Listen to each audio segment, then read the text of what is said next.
Amém, aleluia. Deus é bom. Estava perguntando a Jojó, e me lembrei dessa canção agora. Ele cantou antes dessa. Tu és bom, em todo tempo és bom. Justiça está em ti. O teu amor é para sempre. Acho que 2 domingos atrás, o William trouxe uma palavra de advertência e correção do Senhor em relação aos tempos que estamos vivendo hoje. E por se multiplicar a iniquidade, ele está acabando de chegar. E por se multiplicar a iniquidade, o amor de quase todos esfriará. Né? E temos visto esses dias que a gente tem vivido, não são dias fáceis, dias difíceis. Iniquidade se multiplicando. E a palavra fala que, e por se multiplicar a iniquidade, o amor de quase todos esfriará. Mas tu és bom, em todo tempo és bom. Justiça está em ti, e o teu amor é para sempre. 1 Coríntios 13, finalzinho lá, e a palavra de William foi com base no amor ágape. 1 Coríntios 13, o finalzinho dele.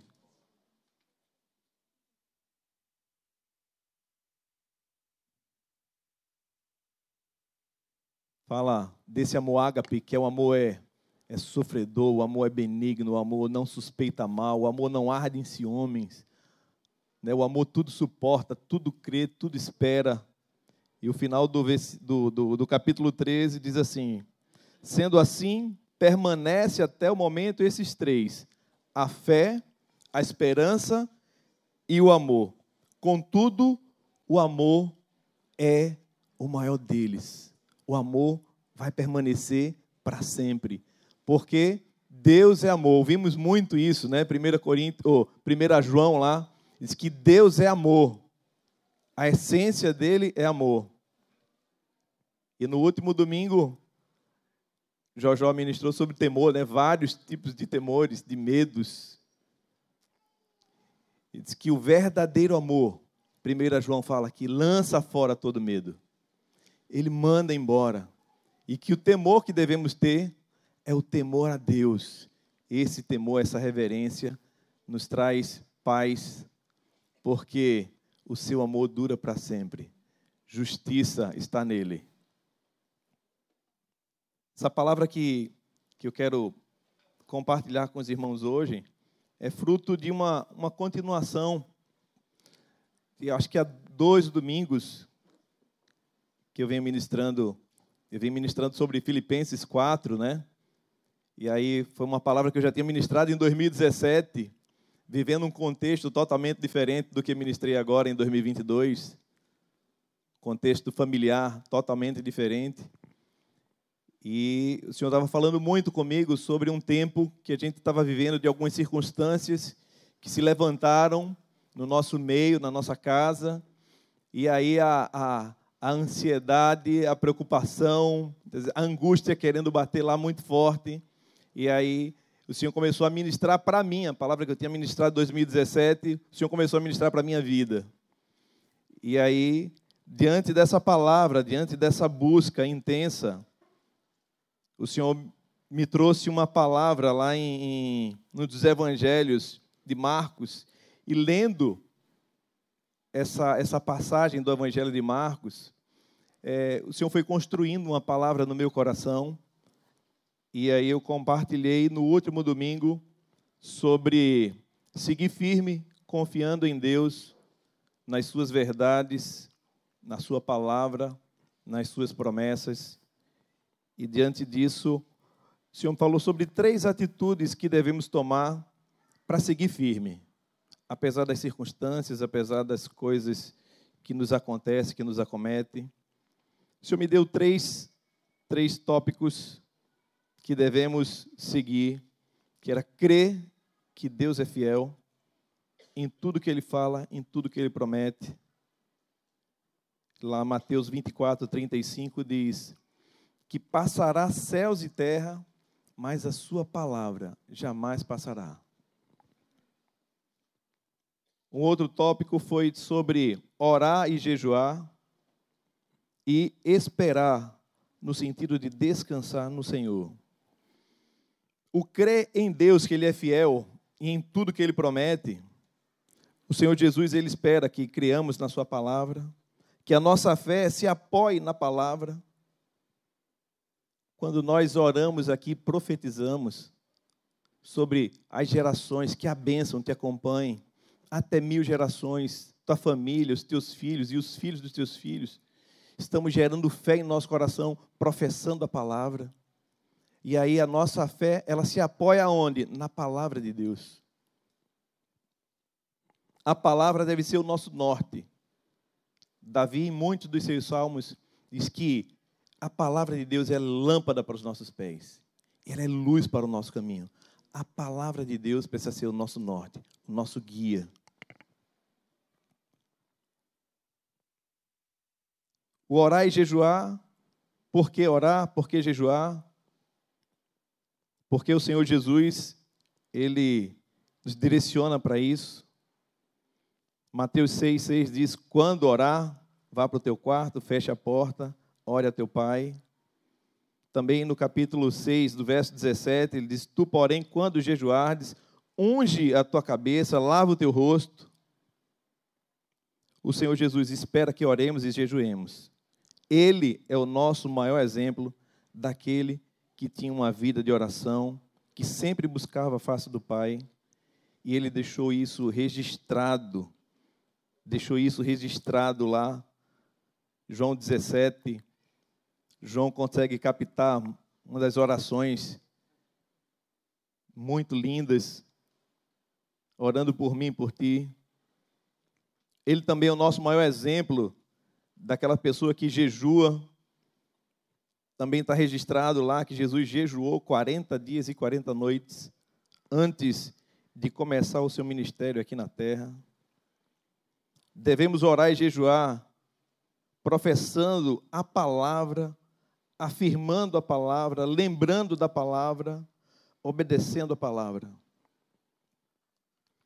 E o terceiro tópico, esperar e descansar. Mateus 11, de 28 a 30, Jesus nos faz um convite, vinde a mim todos que estáis cansados e sobrecarregados, e eu vos aliviarei.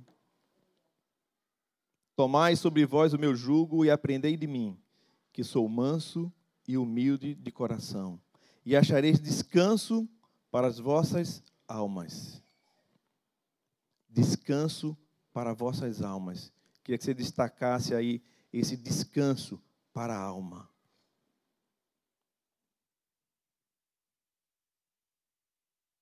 Esse descanso, o Senhor nos chama a depositarmos nele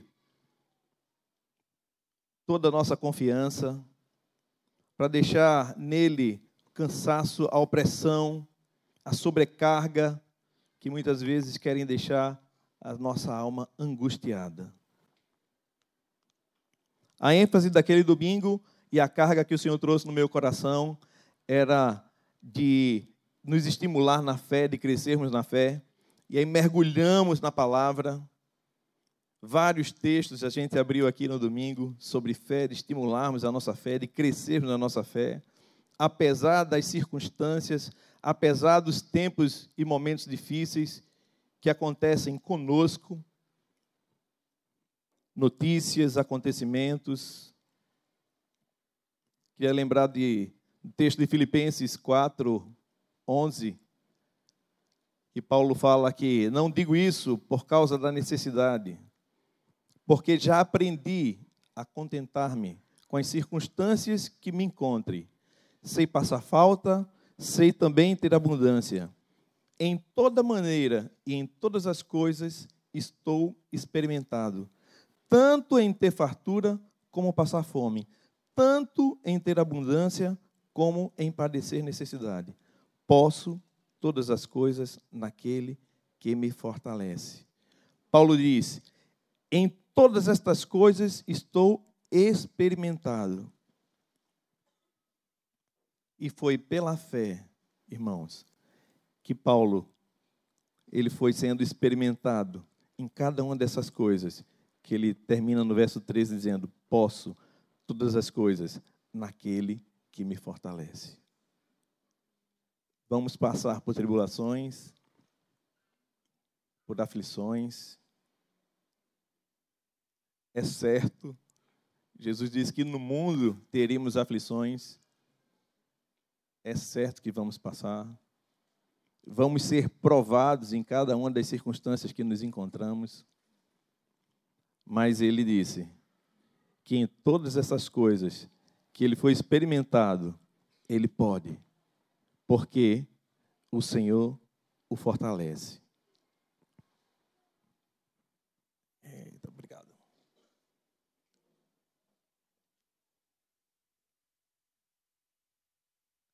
Foi pela fé que muitos experimentaram milagres da parte do Senhor.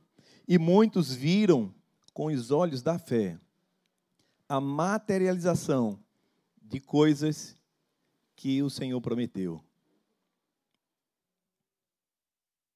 Exemplo de Noé, quando Deus dá uma direção para ele. Exemplo de Abraão, quando chama Abraão e faz promessas para ele. Quando chama Moisés como libertador. Com Daniel e com João, que receberam revelações de coisas que ainda vão acontecer, coisas que aconteceram depois que eles passaram, mas de coisas que ainda vão acontecer. E quando a gente abre Hebreus 11, a gente vê ali a galeria dos heróis da fé, Deus trabalhando através da fé na vida de muitos irmãos. As palavras de Jesus, as palavras do Senhor aqui para nós, e em 1 João 5,4, a importância da fé nas nossas vidas, apesar das circunstâncias. 1 João 5,4 diz: porque todo que é nascido de Deus vence o mundo. E esta é a vitória que vence o mundo, a nossa fé. Hebreus 11,6 diz: ora, sem fé é impossível agradar a Deus, porque é necessário que aquele que se aproxima de Deus creia que Ele existe e que é galardoador daqueles que o buscam. Quem aqui já teve em situação difícil, em quem não via saída, experimentou a provisão de Deus?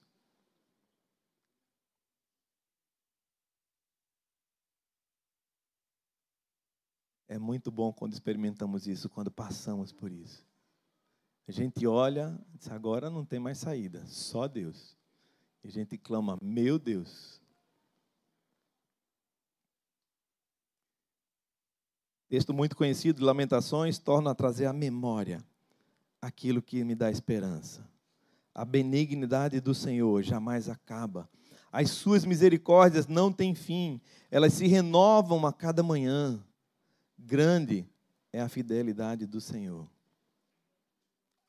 E a gente vai trazendo à memória essas coisas, e a gente vai pegando a palavra, e vai lendo a palavra, vai se alimentando da palavra, e a palavra vai gerando fé em nossos corações, e a gente vai proclamando a palavra, e a gente vai profetizando a palavra, e a gente vai se enchendo mais dele, e a gente vai vivendo, e os nossos olhos vão sendo abertos, e vamos vivendo a provisão e os milagres de Deus em nossa vida.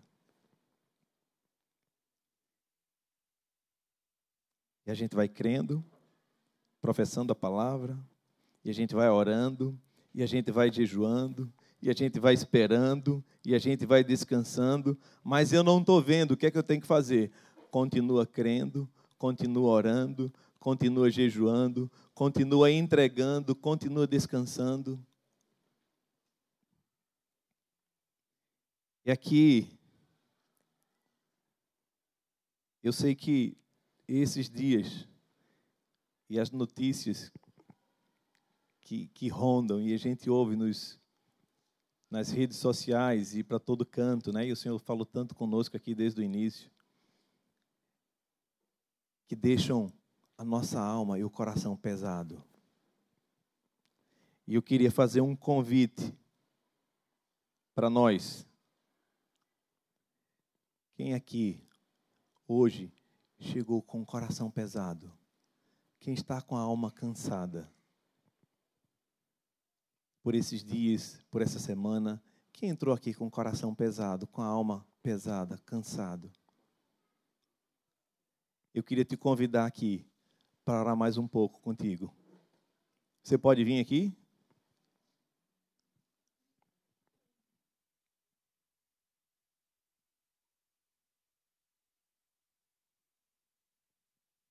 Isso. Pode vir.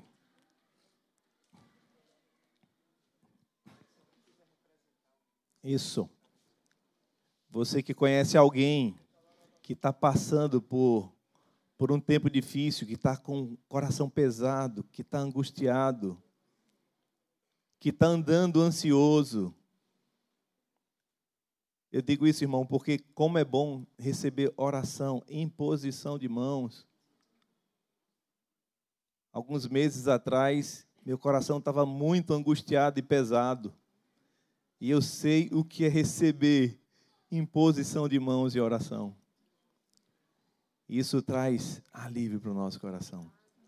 Amém? Linha, tu quer orar?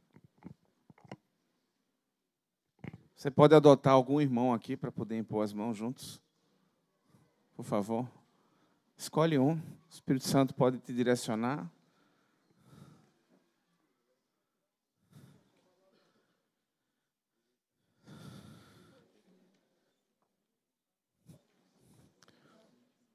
Jesus, tu sabendo como somos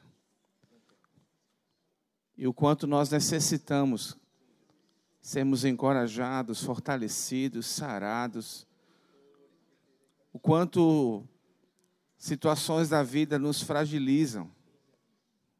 Disseste, vinde a mim. Tu assumes sobre ti mesmo toda essa nossa carga emocional, Senhor, que nós não conseguimos levar. Por isso, tu és poderoso para dizer, lançai sobre mim toda a ansiedade.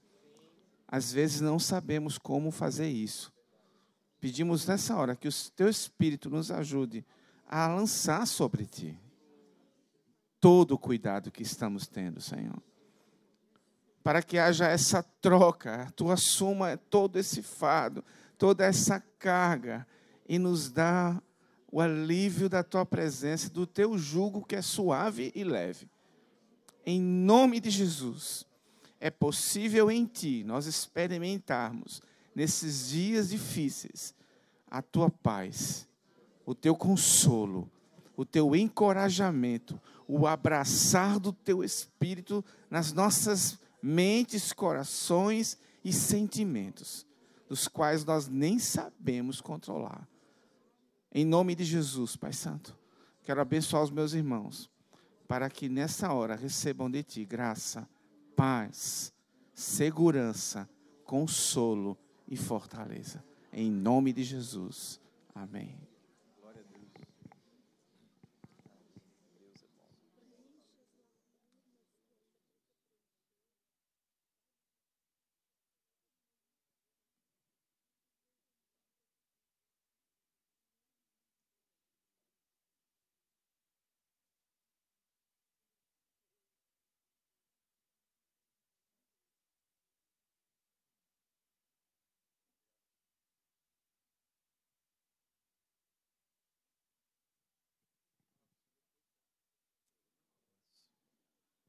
Amém. Glória a Deus. Que bom, irmãos, exercitarmos isso, recebermos oração, nos humilharmos diante da mão de Deus que está no corpo, espalhado no corpo. Quando nos humilhamos diante da mão de Deus, Ele mesmo se encarrega de nos exaltar, de nos livrar. Ele é Pai. Ele é Pai. Quero abrir novamente a palavra que o Senhor deu como texto, como base, na última ministração de Marcos, capítulo 9, a partir do verso 17. Só para contextualizar, esse episódio é onde Jesus chama Pedro, Tiago e João e vai para um alto monte. E ali Jesus se transfigura e aparecem as pessoas de Elias e de Moisés. E está lá Pedro, Tiago e João junto com ele. E aí, quando Jesus vem descendo, encontra uma multidão cercando os outros discípulos. E aí Jesus chega como um bom líder. E ali um paizão que estava, o que é que vocês estão discutindo aí? E aí, quando Jesus chega para saber qual era o assunto que estavam ali discutindo, a partir do verso 17,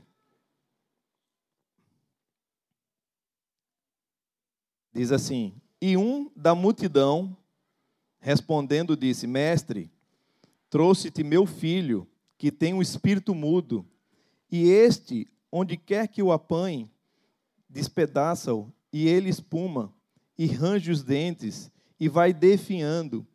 E eu disse aos teus discípulos que expulsassem, e não o puderam. E ele, respondendo, lhes disse: ó geração incrédula, até quando estarei convosco? Até quando vos sofrereis ainda?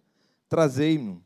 E trouxeram-lhe. E quando ele o viu, logo o espírito o agitou com violência, e caindo o endemoniado por terra, revolvia-se espumando. E perguntou ao pai dele: quanto tempo há que lhe sucede isso? E ele disse-lhe: desde a infância. E muitas vezes tem lançado no fogo e na água para o destruir. Mas, se tu podes fazer alguma coisa, tem compaixão de nós e nos ajuda.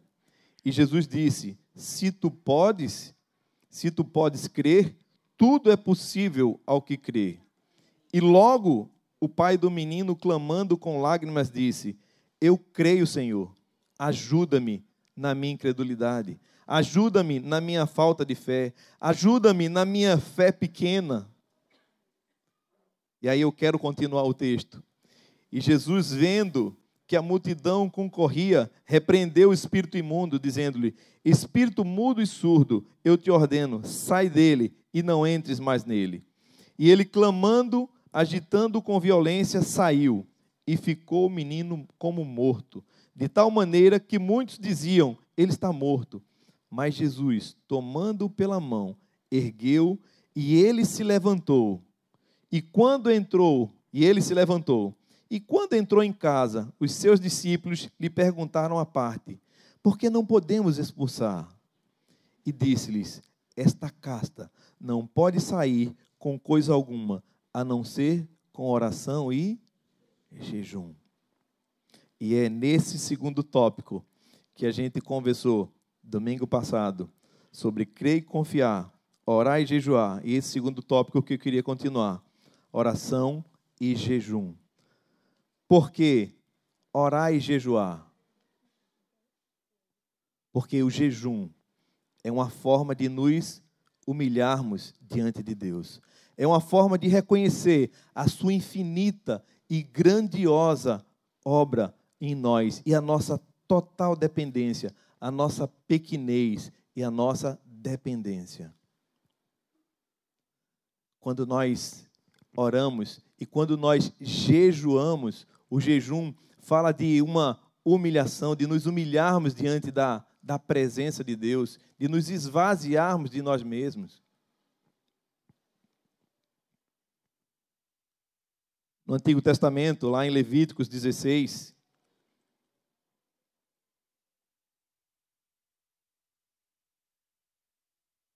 no dia da expiação, todos os pecados da nação, dos israelitas, tinham um dia chamado dia da expiação, e toda a casa de Israel, ela jejuava e descansava naquele dia. Levíticos 16, de 29 a 31, diz assim: e isto vos será por estatuto perpétuo, no 7º mês, aos 10 do mês, afligireis as vossas almas. Você pode trocar afligir como humilhar as vossas almas. E nenhum trabalho fareis, nem o natural, nem o estrangeiro, que peregrina entre vós. Porque naquele dia se fará expiação por vós, para purificar-vos, e seres purificados de todos os vossos pecados perante o Senhor. É um sábado de descanso para vós, e afligireis as vossas almas. Isto é estatuto perpétuo. Afligir a alma significa jejuar. Isso era o que era requerido de Israel, para humilhar a sua alma. E essa prática eles têm até os dias de hoje. Yom Kippur, isso mesmo. Dia da expiação. Joel, capítulo 1, versos 13 e 14. O profeta Joel, levantando um clamor a um jejum. Cingi-vos e lamentai-vos, sacerdotes, gemei, ministros do altar, entrai e passai a noite vestidos de saco. Ministros do meu Deus, porque a oferta de alimento e a libação foram cortadas da casa do vosso Deus. Santificai um jejum, convocai uma assembléia solene, congregai os anciões e todos os moradores dessa terra na casa do Senhor vosso Deus e clamai ao Senhor. Por que orar e jejuar? Jeremias 36:6. Entra, pois, tu, e pelo rolo que escreveste da minha boca, lê as palavras do Senhor aos ouvidos do povo, na casa do Senhor, no dia do jejum, e também aos ouvidos de todos os de Judá, que vêm das suas cidades, as lerás. Salmo 69:10, 69:10. Davi dizia: quando chorei e castiguei com jejum a minha alma, isto se me levantou em afrontas. Salmo 35:13. Mas quanto a mim, quando estava enfermos, as minhas vestes eram o saco, humilhava a minha alma com jejum, e a minha oração voltava para o teu seio. Por que o jejum é importante? Eu escutei uma ministração do Derek Prince, e aí eu me lembrei de quando a gente estava dizendo que achar descanso para as nossas almas. Jesus disse: vinde a mim. A nossa alma fica pesada com as notícias, com os acontecimentos. E ele fala que a nossa alma é a parte mais arrogante de nós. E ela tem 3 funções principais: a vontade, o intelecto e as emoções. E ela expressa algumas frases, e 3 frases, que é arrogante mesmo. Às vezes, ela expressa dizer: eu quero, eu acho e eu sinto. É uma frase que é muito comum: eu acho, mas eu penso assim, mas eu acho assim, não, mas eu quero dessa forma. E a nossa alma é uma parte que exerce essas 3 funções. Quando diz eu quero, eu vou lá para Isaías 64:6. Todos nós somos como o imundo, e todas as justiças são como trapo de imundícia. Todos nós murchamos como a folha, e as nossas iniquidades arrastam como um vento. O que é que Deus acha de que eu quero, eu acho e eu sinto? O que é que Deus acha? Deus diz que o que nós achamos não é importante. O que nós pensamos não é importante. O que nós sentimos não é importante. O que é importante é a vontade dele. E se você quer, e se eu quero alinhar a minha vontade com a vontade de Deus, eu preciso me humilhar, como aqueles 24 anciões, sentados no seu trono, tiram suas coroas e depositam diante daquele que é o Rei dos Reis e Senhor dos Senhores, e que em tudo governa, e que em tudo está em suas mãos, e que nada foge do controle de suas mãos. Ele tem tudo sob controle. Ele tem todas as coisas sob controle. O que alimenta a nossa mente vai alimentar a nossa alma, e que vai ser o centro das nossas vontades e dos nossos intelectos. Com que eu tenho enchido a minha mente esses dias? onde tenho buscado, onde tenho apoiado a minha esperança, quem tem sido o meu braço forte, quem tem sido a minha fortaleza. Filipenses 4 fala que quando eu ando ansioso, eu devo lançar diante do Senhor as minhas ansiedades, as minhas petições, através da oração, súplica e com ações de graças. E a paz de Deus, que excede todo entendimento, vai guardar o meu coração e a minha mente em Cristo Jesus. E no demais, o que é que eu devo fazer? Tudo que é santo, tudo que é puro, tudo que é justo, tudo que é de boa fama, nisso esteja ocupado a minha mente, porque senão a minha alma vai ficar afligida, vai ficar angustiada. E ela é a parte mais arrogante que eu tenho. Por isso eu preciso me humilhar. E essa humilhação vem através do jejum. Por que o jejum é importante para as nossas vidas? Porque uma das maiores barreiras para obtermos as respostas à nossa oração é o orgulho. O contrário, né? De ser humilde é ser orgulhoso. Uma das maiores barreiras que encontramos para que as bênçãos de Deus não alcancem a nossa vida é o orgulho. O orgulho afasta a bênção de Deus para nós. Provérbios 6, de 16 a 19, diz assim, 6 coisas o Senhor odeia, e a 7ª a sua alma detesta. Olha a primeira da lista: olhos cheios de orgulho, olhos altivos, língua mentirosa, mãos que derramam sangue inocente, coração que faz planos perversos, pés que se apressam em fazer o mal, a testemunha falsa que profere mentiras e o que semeia discórdia entre irmãos. Olha a lista de coisas, 6 coisas que o Senhor odeia, e a primeira que vem na lista é olhos cheios de orgulho. Alguns erros que podemos cometer e pensar como fariseu, como hipócritas. Eu posso pensar que as minhas orações podem ser respondidas pelo muito orar. Mateus 6,5 diz, quando orares, não seja como os hipócritas, que se comprazem em orar em pé nas sinagogas e às esquinas e nas ruas, para serem vistos pelos homens. Em verdade vos digo, que já receberam o seu galardão.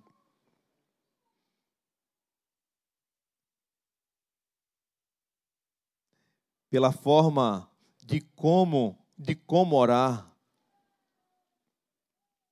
Lucas 18, de 11 a 12. Eu posso cair no erro da arrogância, achando que é pela forma de como eu devo orar. Se eu orar dessa forma, como eu oro assim, Deus vai me responder, porque Lucas 18, de 11 a 12, diz que o fariseu, estando em pé, orava consigo desta maneira: ó Deus, graças te dou, porque não sou como os demais homens, roubadores, injustos e adúlteros, nem ainda como esse publicano. Jejuo 2 vezes por semana e dou o dízimo de tudo quanto possuo.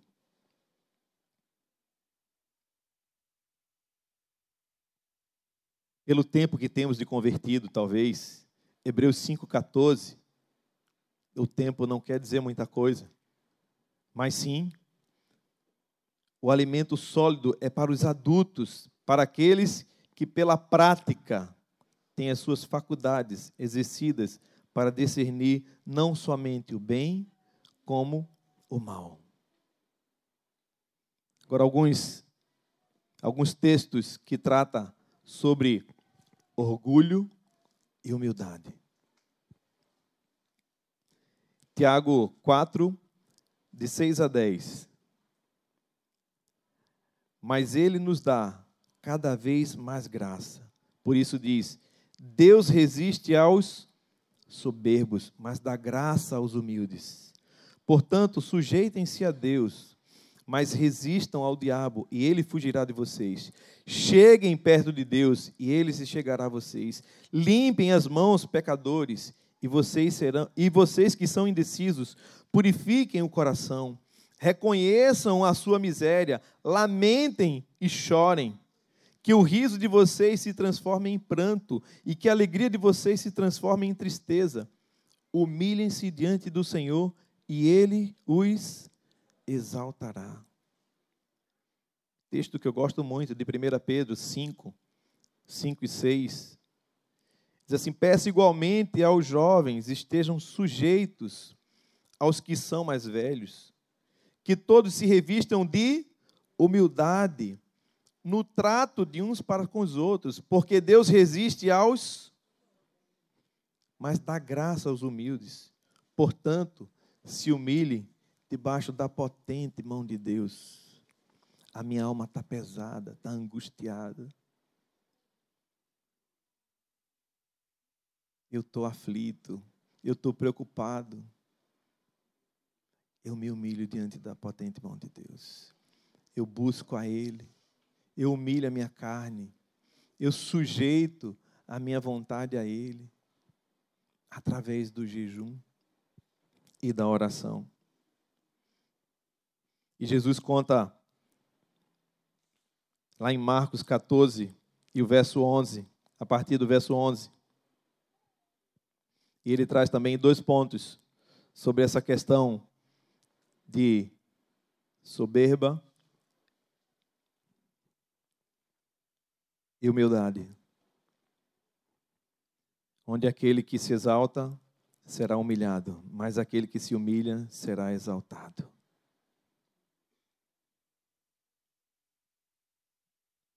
Lucas 14, 11. Desculpa, é Lucas mesmo.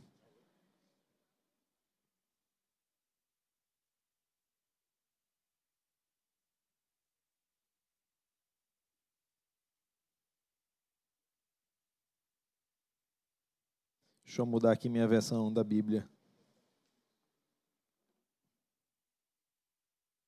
Lucas 14, 11. Jesus faz um paralelo aqui. Porque todo aquele que se exalta será humilhado, e aquele que se humilha será exaltado. Depois disse Jesus ao que havia convidado: quando você der um jantar ou uma ceia, não convide seus amigos, nem seus irmãos, nem os seus parentes e vizinhos e ricos, para acontecer que depois seja recompensado. Pelo contrário, dá um banquete, convide os pobres, os aleijados. O contexto aqui é de que aquele que se exalta vai ser humilhado, e aquele que se humilha será exaltado. Jesus conta em outra passagem, eu acho que eu anotei aqui a passagem errada, mas quando você for convidado para uma festa, procura os lugares mais afastados. Porque você pode chegar ao que te convidou e dizer: olha, amigo, tem um lugar aqui na frente, senta aqui. Do que você ser convidado e sentar lá na frente e aquele lugar está separado para alguém. E aí você senta e você tem que ser humilhado. Dizer: olha, levanta, porque esse lugar está reservado para outra pessoa. Jesus quer nos ensinar a sermos humildes. Aprendei de mim, que sou manso e humilde. Lúcifer foi um ser criado e ele buscou a igualdade com Deus. E ele caiu. E ele foi rebaixado. Jesus tinha igualdade com Deus e ele se humilhou. Até mesmo a morte e morte de cruz. E a Bíblia diz que Jesus foi exaltado sobremaneira e está sentado à direita de Deus Pai. Porque é importante orarmos e jejuarmos. Porque Jesus espera que oremos e jejuemos. No Sermão do Monte, lá no capítulo 6, Jesus coloca o orar e jejuar como um paralelo, como se tivesse ali na mesma condição. Mateus 6, e o verso 5 e 6.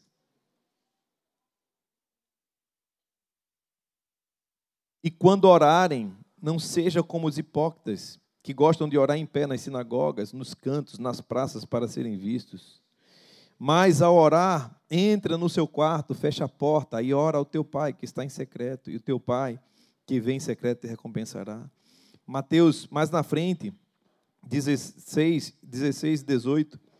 Quando vocês jejuarem, não fiquem com aparência triste, como os hipócritas, porque desfiguram o rosto a fim de parecerem aos outros que estão jejuando. Em verdade, lhes digo que já receberam sua recompensa. Mas você, quando jejuar, unja a cabeça, lava o rosto, a fim de não parecer aos outros que você está jejuando, e sim ao teu Pai que está em secreto. E o teu Pai que vem em secreto dará a recompensa. Qual a importância do jejum na nossa oração? Porque o jejum, muitas vezes, é a chave e a resposta para as nossas orações. Quando a gente volta lá para o texto de Marcos 9, no finalzinho, os discípulos, quando perguntam para Jesus por que a gente não conseguiu expulsar o demônio daquele menino, e Jesus responde: porque essa casta não pode sair com uma coisa alguma, a não ser com oração e jejum. O jejum é uma porta para muitas das respostas das nossas orações. Lucas 5, 34 e 35. Jesus, porém, lhes disse: será que vocês podem fazer com que os convidados para o casamento jejuem enquanto o noivo está com eles? Jesus espera que jejuemos. Ele diz aqui, no verso 35, no entanto, virão dias em que o noivo lhes serão tirado. Então, naqueles dias, vocês vão jejuar. Atos 13, de 2 a 3. Enquanto eles estavam adorando o Senhor e jejuando, o Espírito Santo disse: separem-me agora a Barnabé e a Saulo para a obra que vos tenho chamado. Então, jejuando e orando, impondo as mãos sobre eles, os despediram. Enquanto estavam orando e jejuando, o Senhor vai mostrando, vai abrindo os nossos olhos, vai nos dando direção. Atos 14, 23. E promovendo-lhes em cada igreja a eleição de presbíteros, depois de orar com jejuns, os encomendaram ao Senhor, em quem haviam crido. E a Bíblia discorre de exemplos, irmãos, sobre orações e jejuns. O jejum de Daniel, lá em Daniel 9, 3.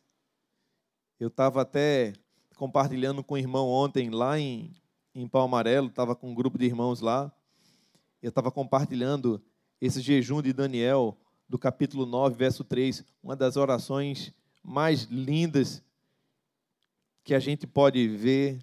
Se ler esse livro de Daniel, esse mês de outubro, eu acho que eu já li ele umas 10 vezes, esse livro. E você pode ver lá os exemplos de jejum e de oração, de portas, de respostas sendo atendidas através do jejum. O jejum de Neemias, está em Neemias 1:4. Neemias, quando vê a situação dos muros de Jerusalém, Neemias lamenta, chora, e pranteia, e jejua e ora por alguns dias. O jejum de Esdras, capítulo 8, verso 21. Então ali, junto ao rio Ahava, proclamei um jejum para nos humilharmos diante do Senhor Deus, para lhe pedir uma boa viagem para nós e para os nossos filhos, e para tudo o que era nosso. O jejum de Esther, Esther 4,16. Esther disse: vá, reúna todos os judeus que estiverem em Suzã, e jejuem e orem por mim. Não comam nem bebam durante 3 dias, nem de dia nem de noite. Eu e as minhas servas também jejuaremos. Depois irei falar com o rei. A proclamação do jejum de Joel, que lemos lá atrás, Joel 1,14. Na vida e ministério do apóstolo Paulo, 2 Coríntios 5,16, Paulo fala de como ele viveu a sua vida e ministério nos açoites, nas prisões, nos tumultos, nos trabalhos, nas vigílias, nos jejuns. 2 Coríntios 11, 27. Irmãos, eu só estou lendo a Bíblia. Em trabalhos, em fadigas, em vigílias e muitas vezes, em fome, sede e em jejuns, muitas vezes. Aqui eu vou me encaminhando para o final. Um texto que eu acho que ouvimos muito esses dias que passamos. Texto de 2 Crônicas 7,14. Acho que muitos de nós sabemos decorado, sem nem precisar abrir a Bíblia.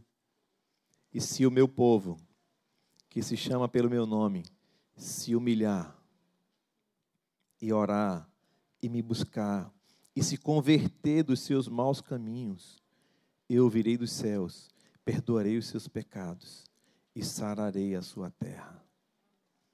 Esse humilhar é se humilhar em jejuns. Esse orar e esse buscar a face. Vemos 4 atitudes que nós devemos tomar. A de nos humilhar diante do Senhor. E aí eu quero incluir o jejum, de nos humilharmos em jejum. De orar, de levantar as nossas petições através de oração, súplica com ação de graça. De buscar a face do Senhor. Salmo muito lindo, Salmo 27, 4. Davi disse: uma coisa peço ao Senhor e a buscarei, que eu possa morar na casa do Senhor todos os dias, para contemplar a beleza do Senhor e meditar no seu templo. E a resposta de Deus vem através de 3 atitudes do Senhor. Ouvirei dos céus, perdoarei os seus pecados e sararei a sua terra. Convite de Deus para nós: vinde a mim, os que estáis cansados e sobrecarregados. Vinde com espírito humilde, aprenda de mim, que sou manso e humilde de coração, e vocês vão achar descanso para as suas almas. Descanso. O amor do Senhor não falha. Eu quero terminar aqui com a história aqui de Cornélio. Atos 10, 30 ao 33.